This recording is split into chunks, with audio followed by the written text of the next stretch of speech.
Want to know how to sign up to AngelList using your email? Well, no worries. In this video, I'm going to show you an easy step-by-step guide on how you can do it.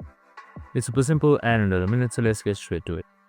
First things first, what you need to do is you can just simply open up your web browser and type in angellist.com. So once I've done that, you should be provided with this interface right here. So now, once you're under this interface, on the top right side, you should be seeing sign in. That's right beside contact sales. So you can just simply select that. So once you're there, here you should be on the login or sign up page. So in order to sign up, here you can just simply type in your email address and then select continue. And now once after you continue, here you should be seeing a temporary verification link that should be sent to your mail. So you can just simply check it out.